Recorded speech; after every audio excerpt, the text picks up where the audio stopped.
Pledge of Allegiance. The Pledge of Allegiance of the United States is an expression of allegiance to the flag of the United States and the Republic of the United States of America.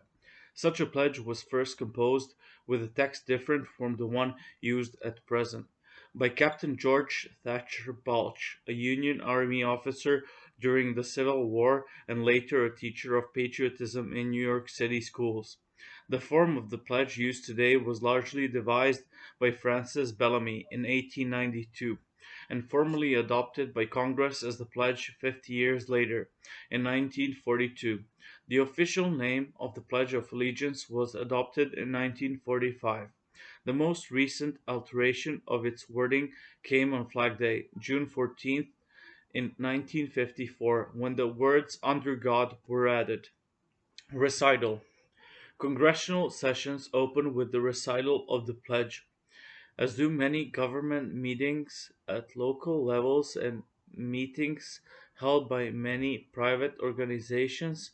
All states except California, Hawaii, Vermont, and Wyoming require a regularly scheduled recitation of the pledge in public schools. California requires a patriotic exercise every day which would be satisfied by the pledge, but it is not enforced. The Supreme Court has ruled in West Virginia State Board of Education versus Barnett that students cannot be compelled to recite the pledge, nor can they be punished for not doing so.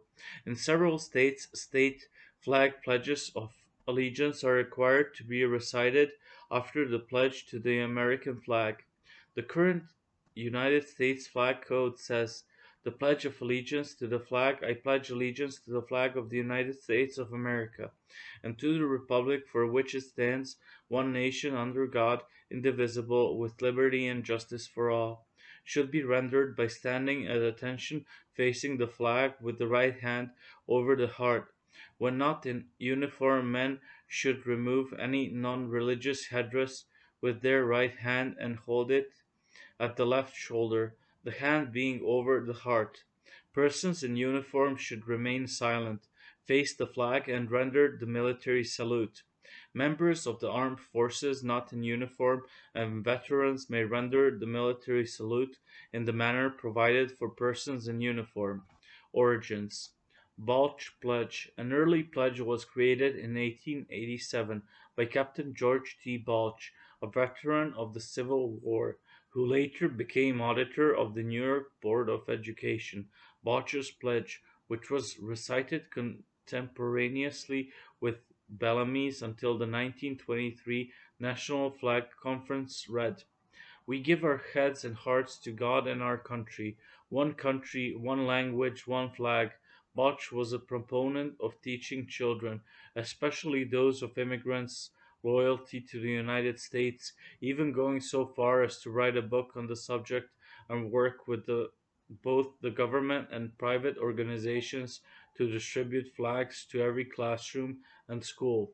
Balch's pledge, which predates Francis Bellamy's by 5 years and was embraced by many schools, by the Daughters of the American Revolution until the 1910s, and by the Grand Army of the Republic until the 1923 National Flag Conference, is often overlooked when discussing the history of the pledge. Bellamy Pledge. The pledge that later evolved into the form used today was composed in August 1892 by Francis Bellamy, 1855-1931, who was a Baptist minister, a Christian socialist, and the cousin of Edward Bellamy, 1850-1898. Bellamy, however, did not approve of the pledge as Balch had written it, referring to the text as too juvenile and lacking in dignity. The Bellamy Pledge of Allegiance was first published in the September 8, 1892 issue of the popular children's magazine, The Youth's Company, as part of the National Public School celebration of Columbus Day, a celebration of the 400th anniversary of Christopher Columbus' arrival in the Americas. The event was conceived and promoted by James B. Upham, a marketer for the magazine, as a campaign to instill the idea of American nationalism in students and to encourage children to raise flags above their schools.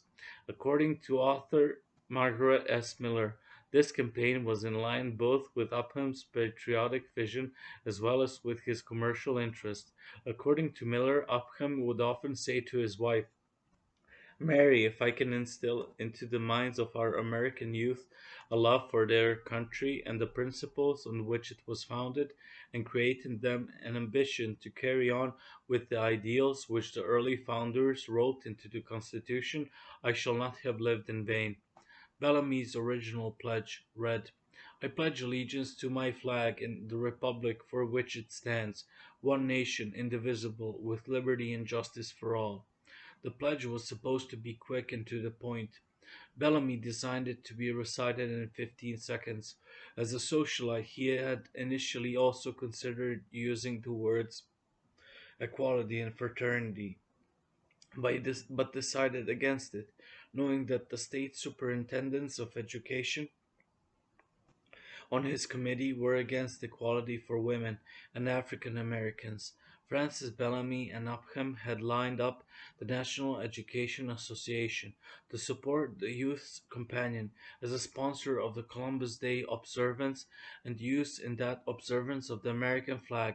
By June 29, 1892, Bellamy and Upham had arranged for Congress and President Benjamin Harrison to announce a proclamation making the public school flag ceremony the center of the Columbus Day celebrations.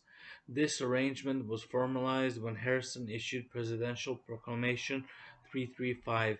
Subsequently, the pledge was first used in public schools on October 12, 1892, during Columbus Day observances organized to coincide with the opening of the World's Columbian Exposition, the Chicago World's Fair, Illinois. Francis Bellamy's account.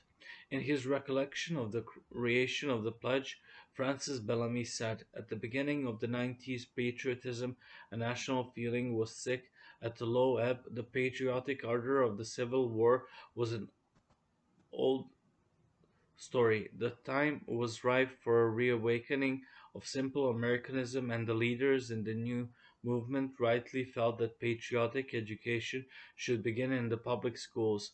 James Upham felt that the flag should be on every schoolhouse, so his publication fostered a plan of selling flags to schools throughout the children themselves at cost, which was so successful that 25,000 schools acquired flags in the first year. 1892-93, as the World's Columbian Exposition was set to celebrate the 400th anniversary of the arrival of Christopher Columbus in the Americas. Upham sought to link the publication's flag drive to the event so that every school in the land would have a flag raising under the most impressive conditions. Bellamy was placed in charge of this operation and was soon lobbying not only the superintendents of education in all the states, but also worked with governors, congressmen, and even the President of the United States. The publication's efforts paid off with Benjamin Harrison declared Wednesday, October 12, 1892, to be Columbus Day, for which the Youth's Companion made an official program for universal use in all the schools. Bellamy recalled that the event had to be more than a list of exercises. The ritual must be prepared with simplicity and dignity. Edna Dean Proctor wrote an ode for the event, and there was also an oration suitable for declamation. Bellamy held that, of course, the nub of the program was to be the raising of the flag, with a salute to the flag recited by the pupils in unison.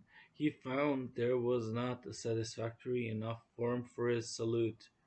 The Botched Salute, which ran, I give my heart and my hand to my country, one language, one flag, seemed to him too juvenile and lacking in dignity.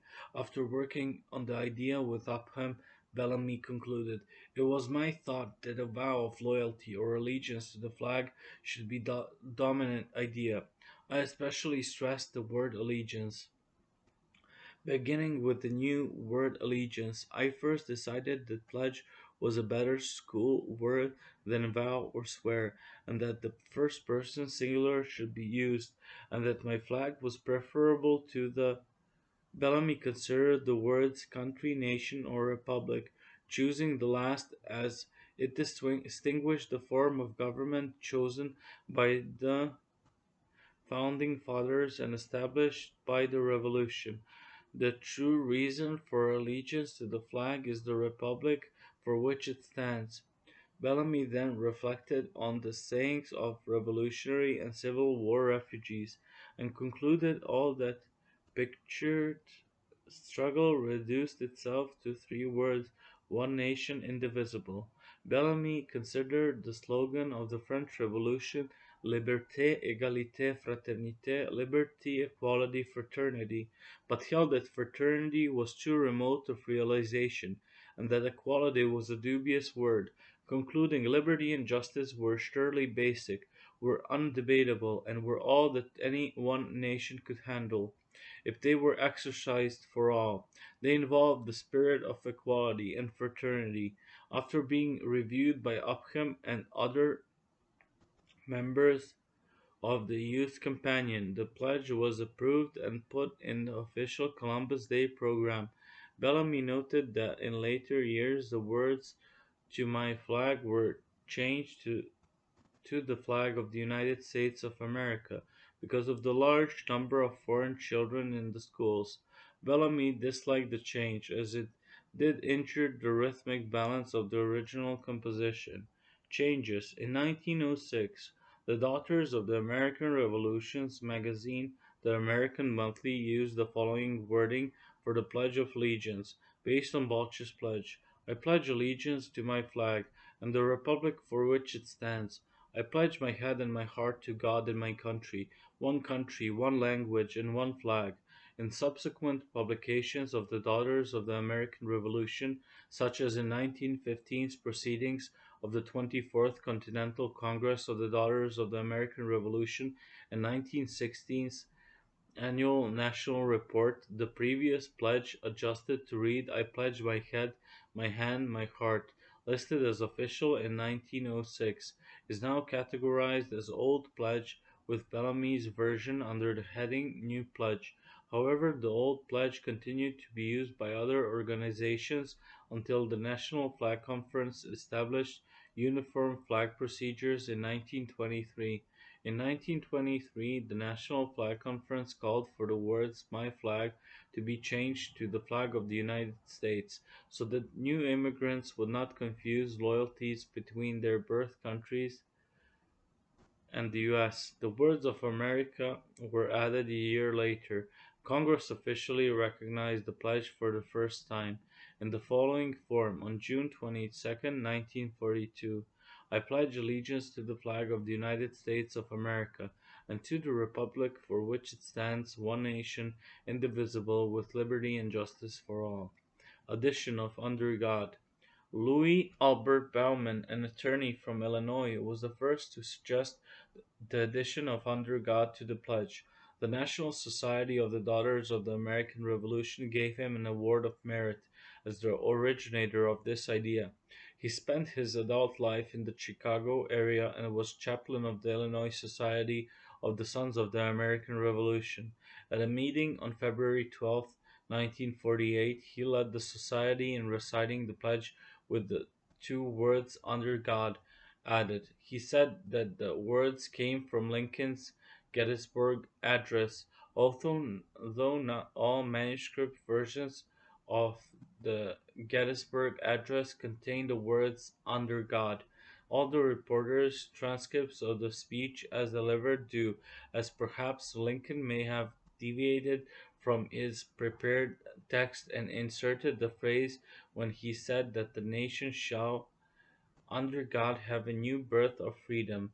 Bowman repeated his revision version of the pledge at other meetings. During the Cold War era, many Americans wanted to distinguish the United States from the state atheism promoted by Marxist Leninist countries, a view that led to support for the words "under God" to be added to the Pledge of Allegiance. In 1951, the Knights of Columbus, the world's largest Catholic fraternal service organization, also began including the words "Under God" in the Pledge of Allegiance. In New York City, on April 30th, 1951, the Board of Directors of the Knights of Columbus adopted a resolution to amend the text of their Pledge of Allegiance at the opening of each of the meetings of the 800 fourth degree ensembles of the Knights of Columbus, by addition of the words "under God" after the words "one nation." Over the next 2 years, the idea spread throughout Knights of Columbus organizations nationwide. On August 21, 1952, the Supreme Council of the Knights of Columbus, at its annual meeting, adopted a resolution urging that the change be made universal, and copies of this resolution were sent to the President, the Vice President, as presiding officer of the Senate, and the Speaker of the House of Representatives. The National Fraternal Congress meeting in Boston on September 24th, 1952, adopted a similar resolution upon the recommendation of its president, Supreme Knight Luke E. Hart. Several state fraternal congresses acted likewise almost immediately thereafter. This campaign led to several official attempts to prompt Congress to adopt the Knights of Columbus policy for the entire nation. These attempts were eventually a success. At the suggestion of a correspondent, Representative Louis C. Rabot D. Mish of Michigan sponsored the resolution to add the words "under God" to the pledge in 1953.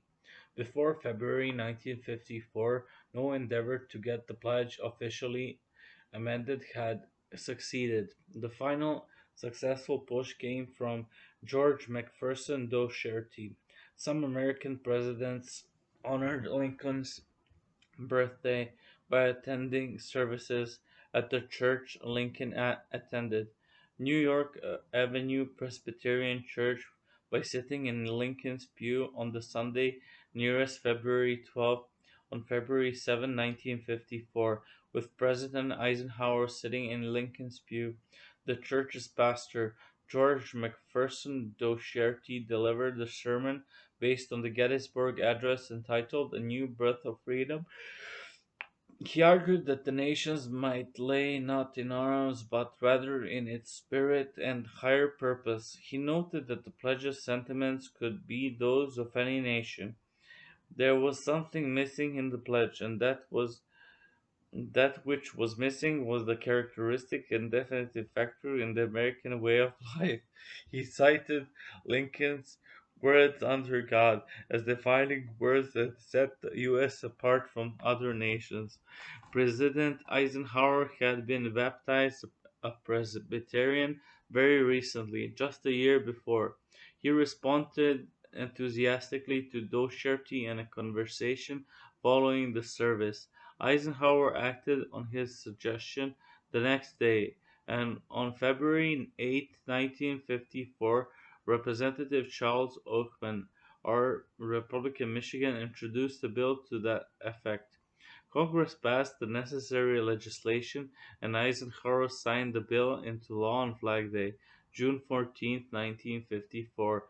Eisenhower said, "From this day forward, the millions of our school children will daily proclaim in every city and town, every village and rural schoolhouse, the dedication of our nation and our people to the Almighty. In this way, we are affirming the transcendence of religious faith in America's heritage and future. In this way, we shall constantly strengthen those spiritual weapons which forever will be our country's most powerful resource in peace or in war." The phrase "under God" was incorporated into the Pledge of Allegiance on June 14, 1954, by a joint resolution of Congress amending four of the Flag Code enacted in 1942. On October 6, 1954, the National Executive Committee of the American Legion adopted a resolution first approved by the Illinois American Legion Convention in August 1954, which formally recognized the Knights of Columbus for having initiated and brought forward the amendment to the Pledge of Allegiance. Even though the movement behind inserting "under God" into the pledge might have been initiated by a private religious fraternity, and even though references to God appear in previous versions of the pledge, historian Kevin M. Cruz asserts that this movement was an effort by corporate America to instill in the minds of the people that capitalism and free enterprise were heavenly blessed. Cruz acknowledges the insertion of the phrase was influenced by the pushback against Russian and Chinese atheistic communism during the Cold War, but argues the longer arc of history shows the conflation of Christianity and capitalism as a challenge to the New Deal played the larger role. Salute. Swearing of the pledge is accompanied by a salute. An early version of the salute, adopted in 1887, was known as the Balch Salute. This salute accompanied the Balch Pledge and instructed students to stand with their right hand outstretched toward the flag, the fingers of which are then brought to the forehead, followed by being placed flat over the heart, and finally falling to the side. In 1892, Francis Bellamy created what was known as the Bellamy Salute. It started with the hand outstretched toward the flag, palm down, and ended with the palm up. Because of the similarity between the Bellamy Salute and the Nazi salute, which was adopted in Germany later, the US Congress stipulated that the hand over the heart gesture as the salute to be rendered by civilians during the Pledge of Allegiance and the national anthem in the US would be the salute to replace the Bellamy Salute. Removal of the Bellamy Salute occurred on December 22, 1942, when Congress amended the flag code language first passed into law on June 22, 1942, attached to bills in Congress in 2008 and then in 2009. Section 301b(1) of Title 36 United States Code language was included, which authorized all active duty military personnel and all veterans in civilian clothes to render a proper hand salute during the raising and lowering of the flag, when the colors are presented, and during the national anthem.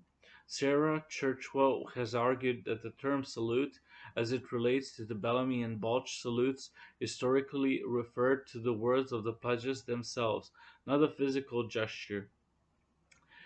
Musical setting for the Pledge of Allegiance to the flag was created by Irving Caesar at the suggestion of Congressman Louis C. Rabot, whose House Resolution 243 to add the phrase "under God" was signed into law on Flag Day, June 14, 1954. The composer Irving Caesar wrote and published over 700 songs in his lifetime, dedicated to social issues. He donated all rights of the musical setting to the US government so that anyone can perform the piece without owing royalties. It was sung for the first time on the floor of the House of Representatives on Flag Day, June 14, 1955, by the official Air Force choral group the Singing Sergeants.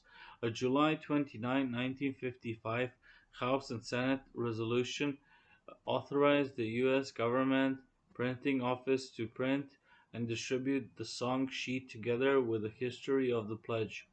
Other musical versions of the pledge have since been copyrighted, including by Beck 2003, Lovrekovich 2002 and 2001, Roton 1991, Fijoy 1986, and Girardet 1983.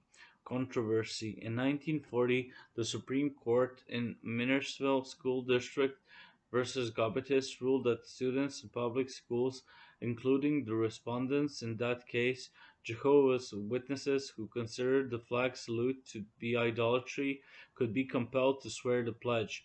In 1943, in West Virginia State Board of Education versus Barnett, the Supreme Court reversed its decision.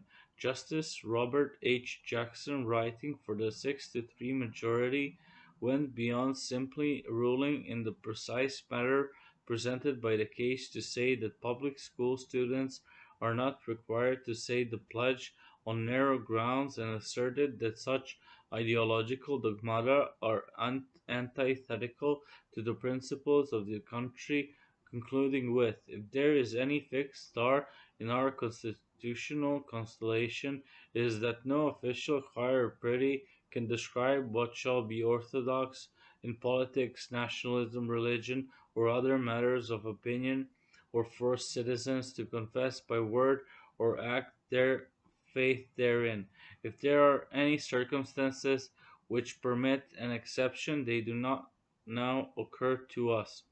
In 2004, the 11th Circuit Court of Appeals held that students are also not required to stand for the pledge. Requiring or promoting of the pledge on the part of the government has continued to draw criticism and legal challenges on several grounds.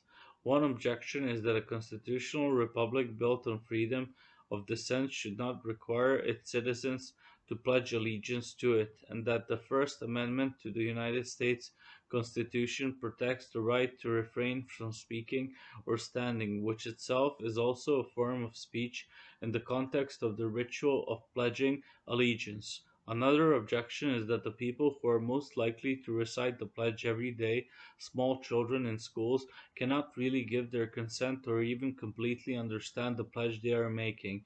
Another criticism is the belief that the government requiring or promoting the phrase under God violates protections against the establishment of religion, guaranteed in the Establishment Clause of the First Amendment. In 2004, linguist Jeffrey Nunberg said the original supporters of the edition thought that they were simply quoting Lincoln's Gettysburg Address, but to Lincoln and his contemporaries, under God meant God willing, so they would have found its use in the Pledge of Allegiance grammatically incorrect and semantically odd. Legal challenges. Prominent legal challenges were brought in the 1930s and 1940s by Jehovah's Witnesses, a denomination whose beliefs preclude swearing loyalty to any power other than God, and who objected to policies in public schools requiring students to swear an oath to the flag. They said requiring the pledge violated their freedom of religion, guaranteed by the Free Exercise Clause of the First Amendment. The first case was in 1935, when two children, Lillian and William Gobitas, ages 10 and 12, were expelled from the Minersville, Pennsylvania, public schools that year for failing to salute the flag and recite the Pledge of Allegiance. In a 2002 case brought by atheist Michael Newdow, whose daughter was being taught the pledge in school, the Ninth Circuit Court of Appeals ruled the phrase under God an unconstitutional endorsement of monotheism when the pledge was promoted in public school. In 2004, the Supreme Court heard Elk Grove Unified School District versus Newdow, an appeal of the ruling, and rejected Newdow's claim on the grounds that he was not the custodial parent and therefore lacked standing, thus avoiding ruling on the merits of whether the phrase was constitutional in a school-sponsored recitation. On January 3, 2005, a new suit was filed in the U.S. District Court for the Eastern District of California on behalf of three unnamed families. On September 14, 2005, District Court Judge Lawrence Carrington ruled in their favor, citing the precedent of the 2002 ruling by the Ninth Circuit Court of Appeals. Judge Carlton issued an order stating that upon proper motion he would enjoin the school district defendants from continuing their practices of leading children in pledging allegiance to one nation under God. In 2006, in the Florida case Frasier versus Alexander, A federal district court in Florida ruled that a 1942 state law requiring students to stand and recite the Pledge of Allegiance violates the First and 14th Amendments of the U.S. Constitution. As a result of that decision, a Florida school was ordered to pay $32,500 to a student who chose not to say the pledge and was ridiculed and called unpatriotic by a teacher. In 2009, a Montgomery County, Maryland teacher berated and had school police remove a 13-year-old girl who refused to say the Pledge of Allegiance in the classroom. The student's mother, assisted by the American Civil Liberties Union of Maryland, sought and received an apology from the teacher. A state law and the school student handbook both prohibit students from being forced to recite the pledge. On March 11, 2010, the Ninth Circuit Court of Appeals upheld the words "under God" in the Pledge of Allegiance in the case of Nudo vs. Rio Linda.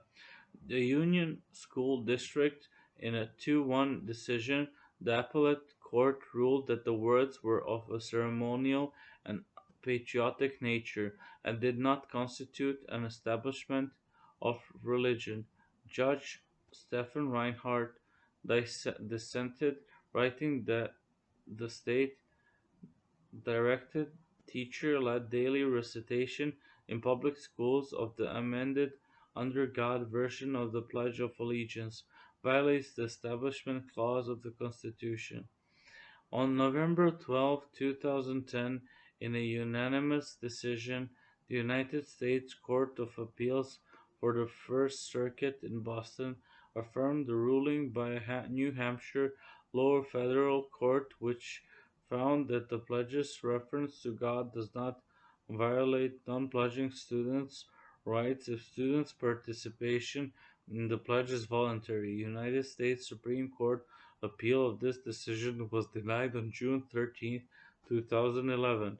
In September 2013, a case was brought before the Massachusetts Supreme Judicial Court, arguing that the pledge violates the Equal Rights Amendment of the Constitution of Massachusetts. In May 2014, Massachusetts' highest court ruled that the pledge does not discriminate against atheists, saying that the words "under God" represent a patriotic, not a religious exercise. In February 2015, New Jersey Superior Court Judge David F. Baufman dismissed the lawsuit, ruling that the Pledge of Allegiance does not violate the rights of those who don't believe in God and does not have to be removed from the patriotic message. The case against Matawan Aberdeen Regional School District had been brought by a student of the district and the American Humanist Association that argued that the phrase "under God" in the pledge created a climate of discrimination because it promoted religion, making non-believers second-class citizens. In a 21-page decision, Bauman wrote under the association reasoning the very constitution under which the members seek redress for perceived atheistic marginalization could itself be deemed unconstitutional and absurd propositions which association members do not and cannot advance here.